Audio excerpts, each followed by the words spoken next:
स्थापकाय च धर्मस्य सर्वधर्मस्वरूपिणे अवतारवरिष्ठाय रामकृष्णाय ते नमः. Namaskar to all of you. Welcome to the study of Devi Mahatmyam or Durga Saptashati or Chandi. We shall now begin the session by chanting the meditation verse on Mahakali, which is called Mahakali Dhyanam.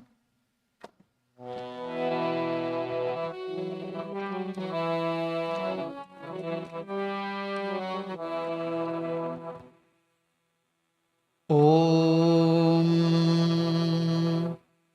खड्गं चक्रगदेषु चापपरिघान् शूलं भुशुण्डीं शिरः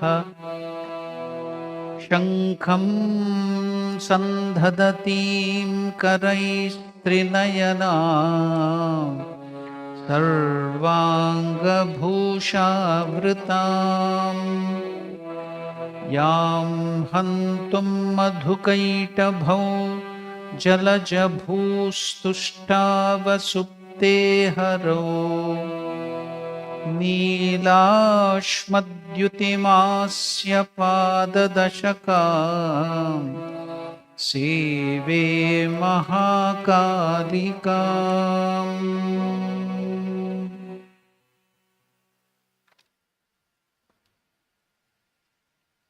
We are learning to chant the verses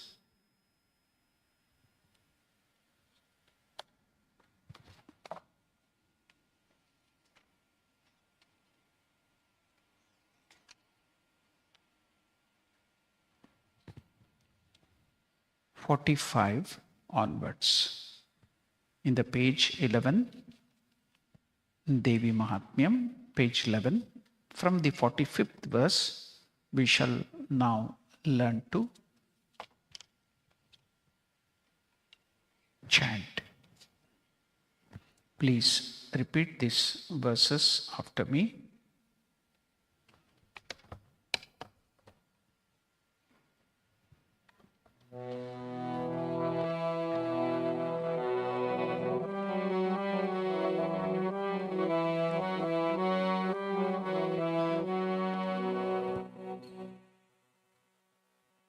तत्केनैतान् महाभाग तत्केनैतान् महाभाग यन्मोहो ज्ञानिनोरपि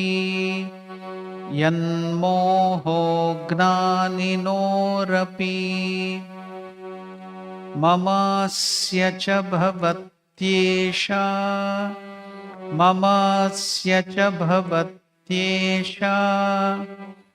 विवेकान्धस्य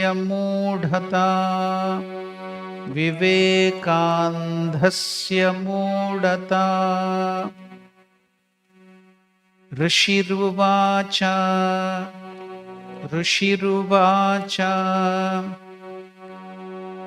ज्ञानमस्ति समस्तस्य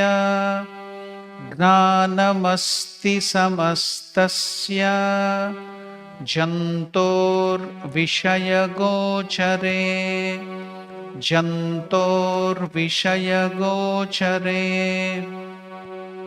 विषयश्च महाभाग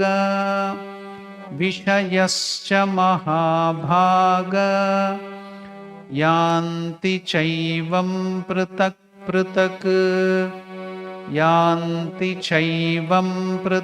पृथक् दिवान्दाः प्राणिनः केचित् केचित् रात्रावन्दास्तथा परे रात्रावन्दास्तथा परे केचित् दिवा तथा रात्रौ केचित् दिवा तथा रात्रौ प्राणिनस्तुल्यदृष्टयः प्राणिनस्तुल्यदृष्टयः ज्ञानिनो मनुजाः सत्यम् ज्ञानिनो मनुजाः सत्यम् किन्तु ते न हि केवलम् किन्तु ते न हि केवलम् यतो हि ज्ञानिनः सर्वे यतो हि ज्ञानिनः सर्वे पशुपक्षिमृगादयः पशुपक्षिमृगादयः. We have now learned to chant the verses from 45th verse to 49th verse. So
Shall I start?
Om Namo Narayanaya, Jai Ramakrishna. Sorry for the inconvenience caused by the power failure. Now we have learned to chant these verses. The simple meaning of these verses which we have chanted. Now the 45th verse is telling, Tat kena itan mahabhaga yan moho gnaninorapi mamasya cha bhavatyesha vivekandhasya mudhata. How this happens then, sir, that though we are aware of it, this delusion, where does it come from? This delusion besets me as well as him. That him means here the Samadhi Vaishya. So Raja is asking, the king, Surata is asking this question. So this delusion besets me as well as that businessman Vaishya, that is Samadhi, blinded as we are in respect of discrimination. Viveka andhasya mudhata. Viveka means discrimination, andha means blind, mudhata means foolishness, ignorance. So here, what is discrimination, Viveka? It is the light of discrimination. We know the proper nature of things, that is real and unreal. So even though we have studied the scriptures, we have learnt so many things under the able gurus, acharyas, even our parents have taught, but why is it that we are getting deluded even though we know this is wrong? Why is this attachment cropping in our mind? Why is it pulling our mind away? So that is the question. Now, to which Rishiruvacha, the Rishi, Suratha, it is Sumedha, is telling, Rishiruvacha, Sumedha is telling, Gnanamasti samastasya jantor vishay gochare. So 47th, 48th, 49th verses, the Rishi is telling, O king and Mahabhaga means people, venerable people, or sir, the Rishi is telling, every living being has the knowledge of objects perceivable by the senses. All the living beings have this capacity. An object of sense reaches it in various ways. Some beings, now the Rishi is giving the example, some beings are blind by day. We know that owls and some other birds or animals, they cannot see in the daytime. Nocturnal animals. So he is giving the example, some beings are blind by day and other beings are blind by night. Now, most of us cannot see in the darkness, but owls, cat, rodents, and some other people, they have that night vision. So they can see in the night too. So here the Rishi is telling some beings are blind by day. What is that? Divandaha, praninaha kechit, ratravandaha tatapare. So some beings are vivekandhasya mudata. So Mahabhaga means great person. Just like in South Africa we use the term Maharaj. So in Sanskrit the same meaning is Mahabhagaha, Mahodayaha, Maharajaha. These are all venerable, respectable terms. So in India that is used to give respect to elders or people with lot of knowledge or spiritual people are called by these terms Mahabhagaha, Mahodayaha, Maharajaha. So great man. So Yat Moho. So now Raja, the king, is asking the question to the Rishi, a very knowledgeable person. So what is he asking? Oh great man, Yat Moho, this illusion, infatuation, Gnaninorapi, even for the learned or even for the men of wisdom, Vivekandasya Mudata Esha, this foolishness of ignorance or the absence of, even though we have the Viveka, why is this blindness of ignorance, or blindness of Viveka, discrimination, Mamasya bhavati, happening to him and also to me, tat kim etat, why is that so? O Rishivarya, O great Rishi, please answer these questions, please give us the answer. So that is what in this first verse we can see that the Raja is asking. So we have to understand this. Now let us go into the depth of it. In the Bhagavad Gita, what is it told? So all of you are studying Bhagavad Gita. So there in the verse, the second chapter, which we are also studying on Tuesday, now Lord Krishna is telling similar thing. What is he telling in the Bhagavad Gita? That yatato hyapi kaunteya. Arjuna, to Arjuna, Lord Krishna is telling, yatato hyapi kaunteya purushasya vipaschitaha indriyani pramathini haranti prasavam manaha. Our excited senses, our mind, O son of Kunti, impetuously carry away our mind of even the wise man. See, Lord Krishna himself is telling in this verse, the 60th verse in the second chapter, the excited senses, O son of Kunti, impetuously carry away our mind of even a wise man, striving for perfection. Treacherous are the senses. They are as impetuous as wild horses newly harnessed. Now, riding on them is risky to life.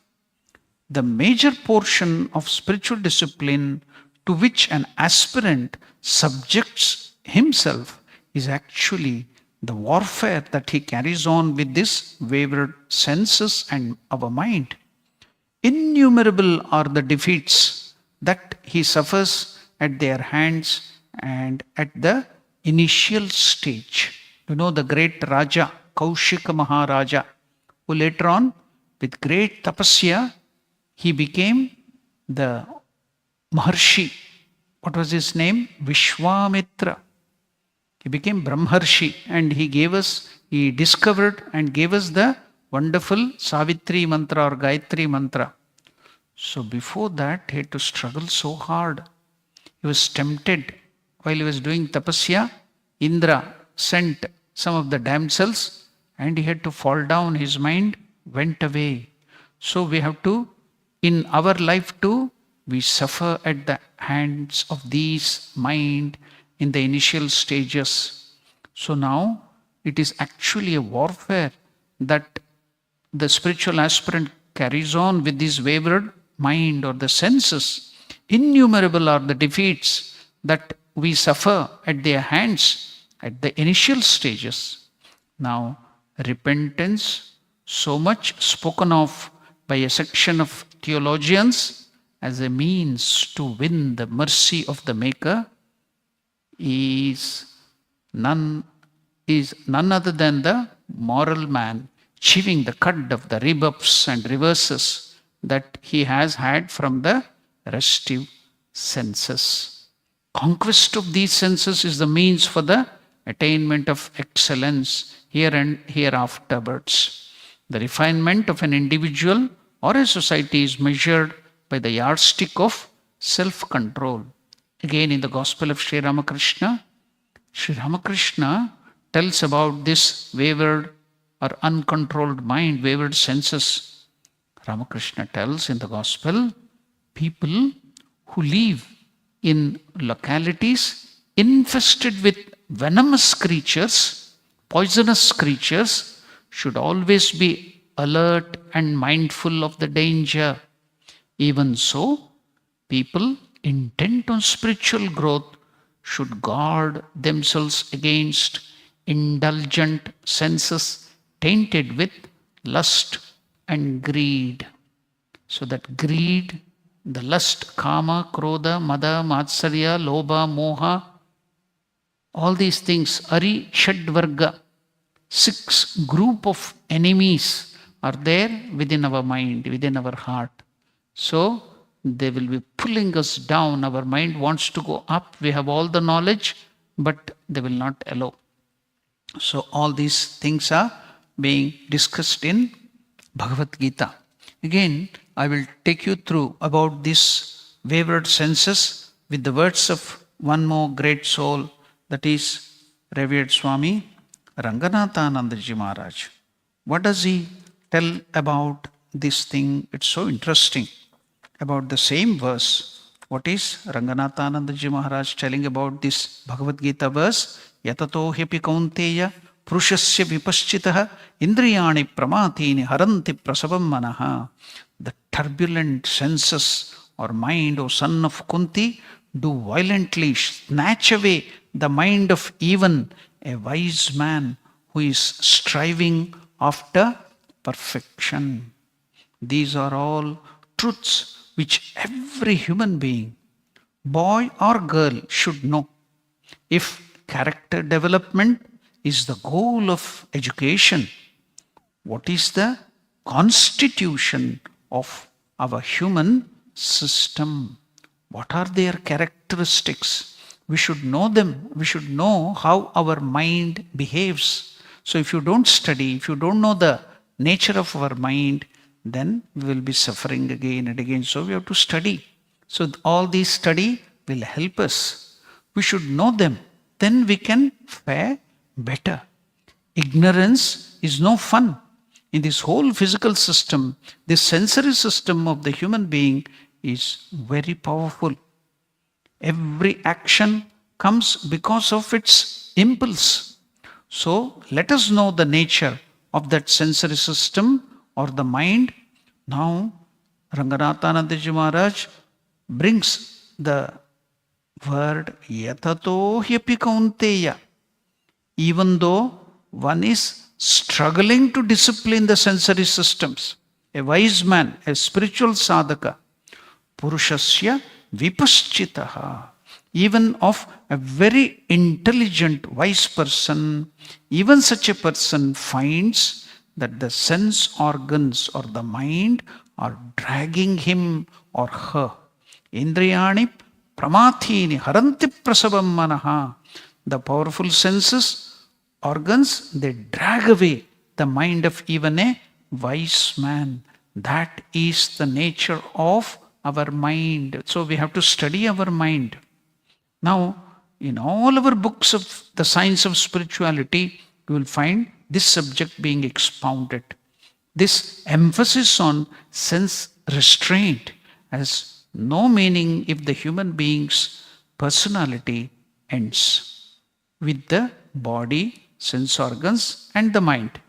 If people are only interested in our body and our mind and our pleasures of these sense organs, then there is no use. This is the position of all materialistic philosophy now concurrent in modern Western culture. But this becomes irrelevant when the depth study of the human being as done by Vedanta reveals a luminous and free reality of the Atman or the Parabrahman in every human being. In the Manusmriti, a very great constitution. Smriti means just like constitution. So it will be changing. The great Rishi or the progenitor, Manu, he has written long thousands of years back to that society. So in that Manusmriti, what is there? There is this beautiful observation. What is that? Balavan Indriya Gramo. The entire sensory system is very powerful. Then, what is that next? They carry away even a Vidwan or a learned person. That is the warning given. So here also, Raja is telling the Rishi, see, I have studied so much scriptures. I have studied under great acharyas. I know so many things. I was a great king and emperor. But see, even my mind is carried away with attachment. So, our mind, they carry away even a Vidwan or a learned person. This is the warning given. But what about Vedanta? Vedanta proclaims that humanity's inner journey takes one to something real and profound. Therefore, we need this control and discipline of sensory energy. In any character formation, a measure of discipline or sensory energy is essential. Otherwise, there is no character formation at all. This attraction of the senses for the sense objects implanted in us even from the animal stage. Now, Ranganathanandaji Maharaj is quoting from this Devi Mahatmyam itself, connecting to this Bhagavad Gita. So, we are now connecting Devi Mahatmyam to Bhagavad Gita. There, while explaining about that, Yatato Hepi Kaunteya, Ranganathanandaji Maharaj is quoting from the Devi Mahatmyam. What is Ranganathanandaji Maharaj telling about this? He is telling that even this attraction to the senses, the attraction of the senses for the sense objects is implanted in us even from the animal stages onwards. Is the world of Maya, Mahamaya, in which we live in. We have to reckon with that Mahamaya. So, in the Devi Mahatmyam, first Adhyaya, 55th verse, one of the mystical book dealing with God as mother, you find this attestation. What is that utterance? Gnaninam api chetamsi Devi Bhagavati hi sa balad akrishya mohaya mahamaya prayachati. So, Maharaj is quoting that by the power of Mahamaya, anybody's mind can be brought down or taken up. She can give you liberation or she can bring you to the bottom. Mahamaya, the supreme Maya, which is described by Adi Shankaracharya in his Vivek Chudamani verse 109 as Mahabhuta, Anirvachaniya Rupa, as a great wonder and also indeterminable. Anirvachaniya, you cannot fathom, you cannot understand that. That's why it is called Mahamaya. It is the echo of this, what you get in modern quantum physics. See, Ranganathanandaji Maharaj is even corroborating or quoting modern quantum physics as Heisenberg's principle of uncertainty. When consciousness is added to it, it is that which drags away even the minds of the Gnanis, knowledgeable persons, that Mahamaya is the same as the primordial divine mother, Adya Shakti, who exercises as explained by Sri Ramakrishna. What does Sri Ramakrishna tells about this Adya Shakti? There are two types of Maya Shakti. That Maya is the same as the primordial divine mother Adya Shakti, who exercises as explained by Sri Ramakrishna two types of Maya Shakti. One is Avidya Shakti, dragging down power. Another Vidya Shakti, power which lifts our mind up. We sometimes hear of very highly developed people committing big blunders because at that moment they came under the power of Avidya Shakti of Mahamaya. Very often you find this happening in the society. So the language is be aware. Ramakrishna used to always warn, Sadhu, Savdhan, be careful, spiritual aspirant. Anybody can be dragged down, so you should be always Savdhan, be careful. So very often you find this happening in our society. So the language is be aware. Awakening is necessary. Alertness of mind is necessary. So we have studied about that, whatever here that Raja is telling to the Rishi, we can find it here so nicely explained. We will go further to study a little more. What is that? After to this question about why is our mind so fickle, though we have studied, we have so much of knowledge, why is it happening? Now, very elaborately, Rishi is explaining. Rishiruvacha. Gnanamasti samastasya jantor vishayagochare vishayascha mahabhaga yanti chaivam pratak. Now, what is the Rishi telling about this, for this question of Raja? Now, the Rishi is answering. Let us see what is the answer. So now, here begins the real Devi Mahatmyam with the answer of the Rishi. He starts with a little about all these things, then enters to the definition of Mahamaya, the Divine Mother. The Rishi said, O great man, O great king, all living things possesses knowledge with regard to the objects of perception. These objects are attained by them in different ways.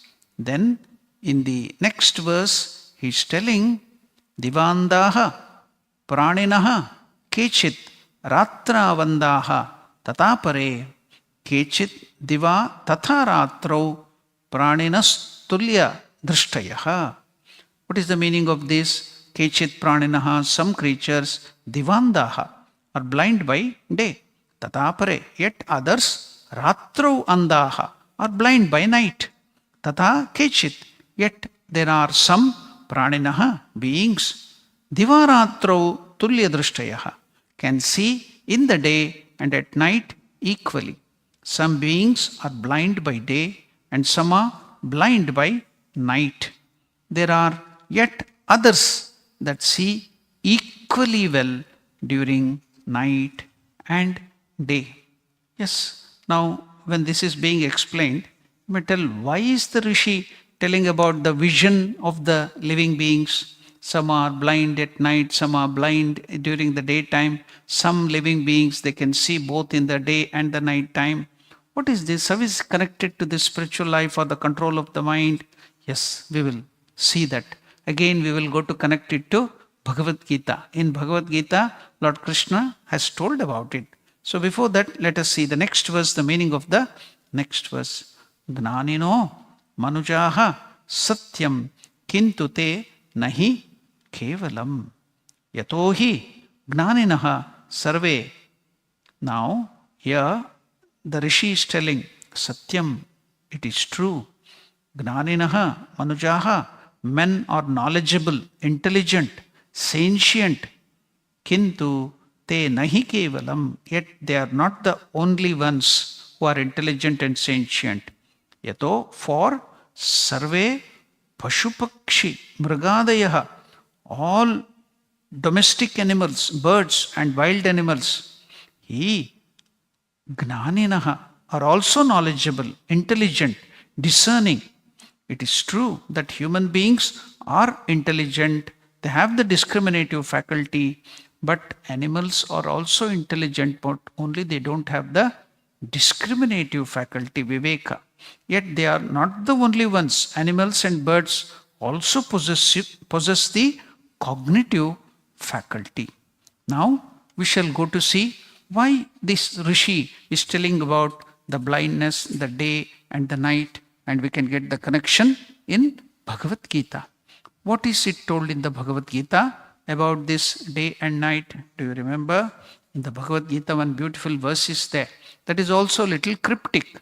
There, the Lord tells, Ya Nisha Sarvabhutanam Tasyam Jagarti Sanyami Yasyam Jagrati Bhutani Sanisha Pashyato Munehi. So, what is the verse number? It is 69th verse. Which chapter is it? In the second chapter. Yanisha Sarva Bhutanam Tasyam Jagarti Sanyami Yasyam Jagrati Bhutani Sanisha Pashyato Munehi. What is the simple meaning of this verse? That which is night to all beings. See, Lord Krishna, while explaining about the mind and other things, very similarly he is explaining. See, there also the Rishi is telling about the day and the night. Here also Krishna is telling the same thing. That's why in the Gospel Sri Ramakrishna tells, whichever country you go, the foxes will howl in the same way. So, whoever may be the great people, the realized soul, they talk of the same thing. Devi Bhagavatam also is talking about the creatures day and night. Here Krishna is also telling about the same thing. What is that? That which is night to all the beings, in that the disciplined man is awake. That in which all beings are awake is the night to the Atman cognizing Muni. What a beautiful verse, you see. Now you can understand why there the Rishi has told this. Okay, we will go to the details of that in the Bhagavad Gita, so we can connect and understand why the Rishi is telling about this. Okay, the night and the day and the creatures can see.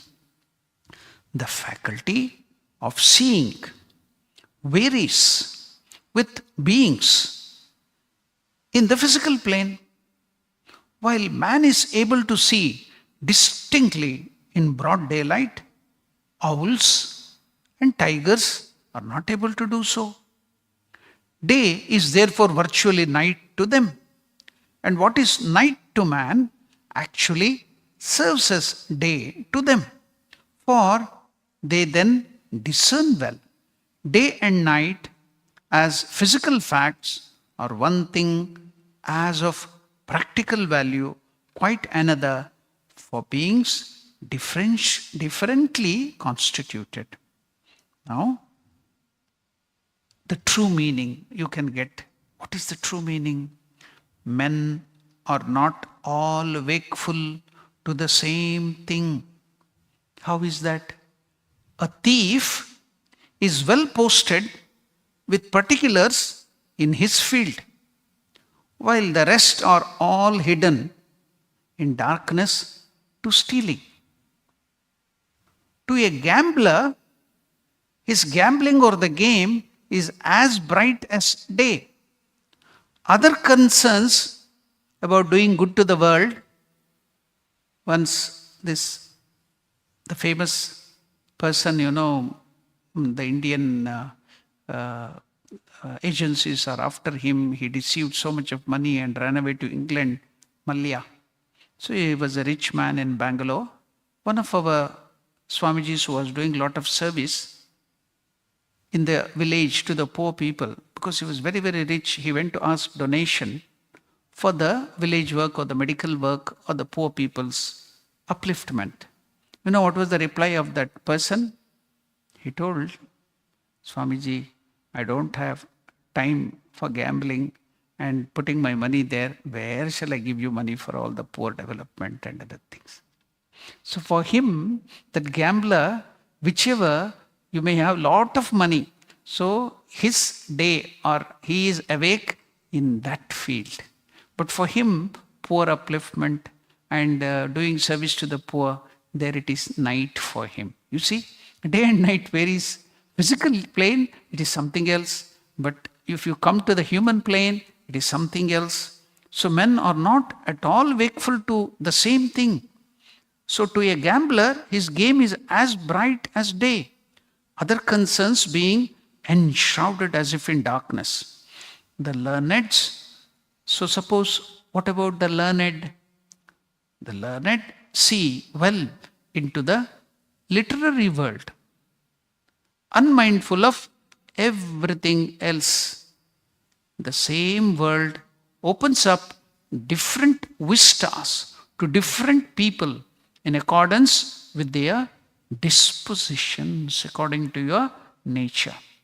To people who are sense-bound things, earthly or all real, they are immersed in sense pleasures only. They are wakeful to mundane. But to the spiritual aspirant, to the Brahmagnani, on the other hand, the person who loves God, who has awakened divine consciousness, the spectacle is different. So in the sense pleasure, he is sleeping. He is not awake. For the worldly man, he is awake to the sense pleasures, body and other things.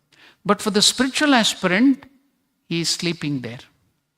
See, which is day for him is night. So now you can understand what the Rishi is telling, day and night and the animals, okay? So now to the Brahmagnani, on the other hand, who has conquered the senses and who has awakened to divine consciousness, the spectacle is different. His intuition, his concepts, his percepts are all filled in with divinity. Whatever is Brahman to him. He cognizes existence as Brahman and not as the mundane. According to the attainment, beings are attuned to different planes of existence. The enlightened one is in the finale of it. Now, what is Ramakrishna telling about this? With the realization of God, everything undergoes transformation to the man of wisdom, Gnani. It is God himself that has become the phenomenal universe and all the beings in it. The sun, see, for us now, we are eating God, we are sleeping in God, we are breathing God. This world is nothing but God, and God everywhere. Sarvam khalvidam Brahma.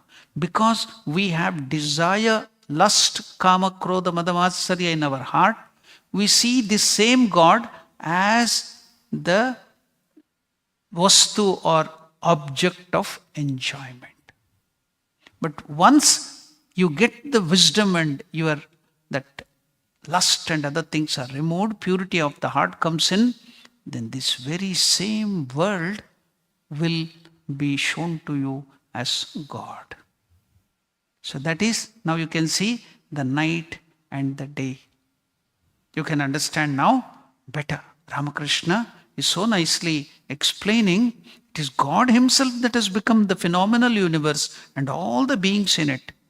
Now, after you get that love of God and you are going towards realization of God, Ramakrishna is telling, then the worldly man who has a sun, attachment to the sun goes away as the one who has come out of his body, the sun. Then what does it look like? The sun is then perceived as the baby Krishna or baby Shiva. So the small sun to that same person earlier who was full of lust and worldliness, when the God consciousness arises in him, then he will start seeing in his own sun in which the attachment was filled. Now he sees Lord Shiva or baby Krishna or Divine Mother in the same child. The son is then perceived as the boy Krishna. Father and mother, what about your father and mother? Then they undergo metamorphosis as the divinity. Then what about the wife? The wife is no more his mate. He sees the cosmic divine mother in her, recognizing God in all. Adoration to him takes place through the worshipful service of all. So, now why are we seeing all these things instead of God and consciousness everywhere in this world? Why are we seeing only this object of senses and getting into trouble and attachment and problem? Because of the Mahamaya. Desire, ignorance of our true nature. Because of this Mahamaya, we are forgetful of our true nature and we get into all this problem. Now, let us go to further thing where the Rishi is talking about the Mahamaya. What is the Rishi telling then? Gnanancha tan manushyanam yattesham mrigapakshinam manushyanancha yattesham tulyamanat tato bhayoho. Then the Rishi is telling, Gnanepi sati pashyaitan patanga chava chanchushu kanamokshad dhritan mohat pidyamananapi kshuda. Now, very interesting. See, these are all common things in human beings and animal. We think that we are the only people who are taking care of the children so nicely. But see, here the Rishi is telling they have observed everything so nicely. The knowledge that men or human beings have, birds and beasts too have. And what do they have? Men or human beings also possess, and the rest like eating and sleeping, they're all common. It's common to both of them.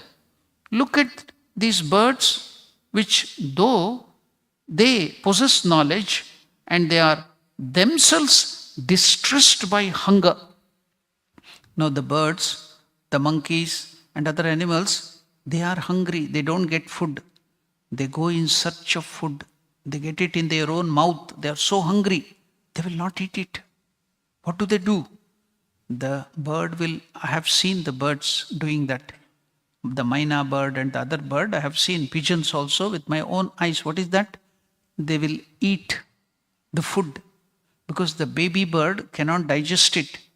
They will take it inside. There is one special pouch there. It will be masticated and digested and very soft. It will be made very soft and that bird will bring it out of the mouth like vomiting. So much of painful thing. It will bring out and then put that digested or very soft food into the mouth of the young ones. I have seen with my eyes.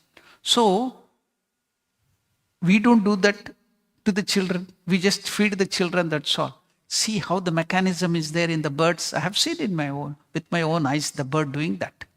Especially in the myna bird and the other birds. So here the Rishi is telling the wonderful phenomenon. What is that?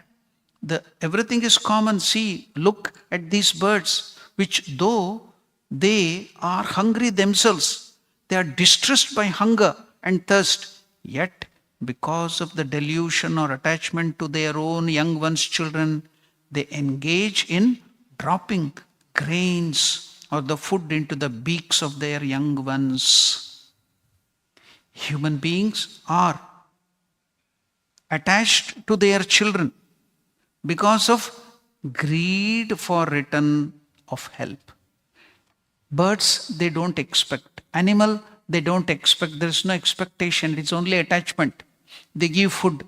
Once the birds become elderly, gone, they are gone. They don't live with the family. They are separated. But why does the human being feed the children? Yes, he has the common factor is attachment is also there because that is the children born in our family or from our body that is there. But don't you see that the greed or the expectation that when I grow old or when I cannot earn, this child of mine, daughter or this thing, son will take care of me. That greed is there in human beings, which is not there in the animals or in the birds. But we have that greed, though my child should look after me when I am old. So with that expectation, I feed. But the birds do not have that too.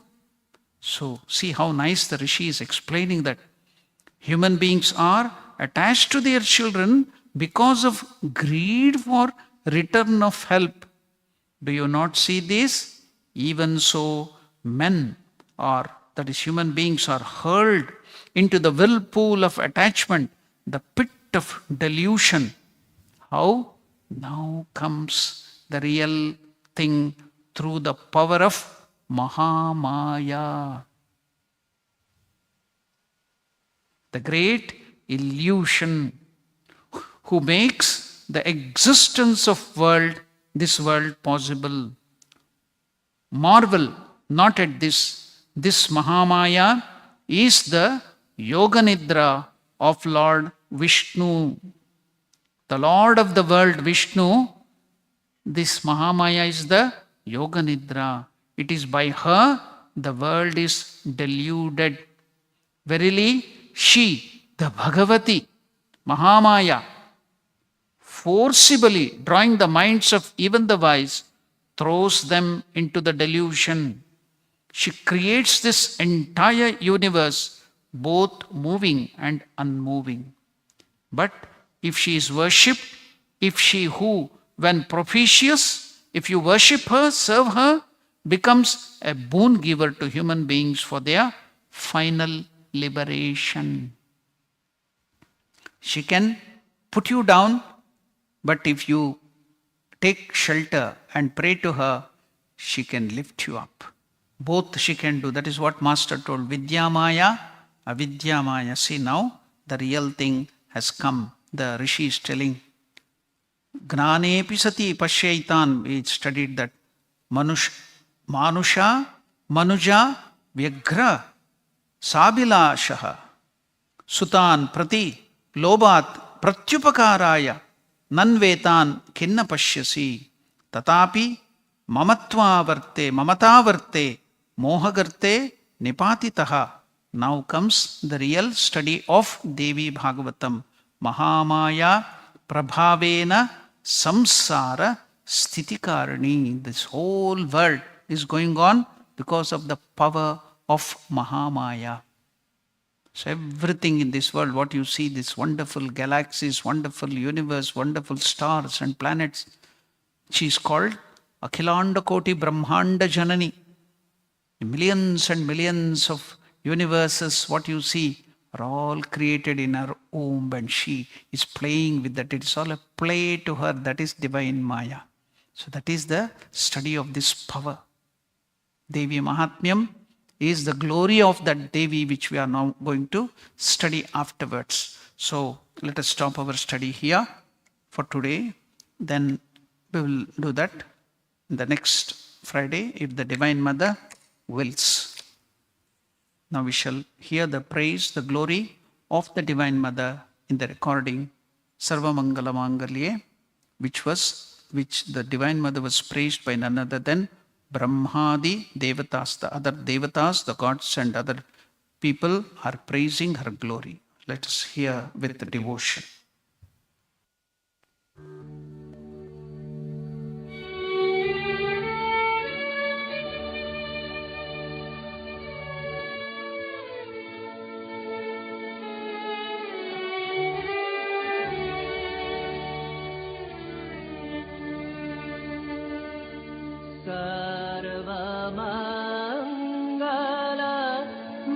Mangalye Shri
Ya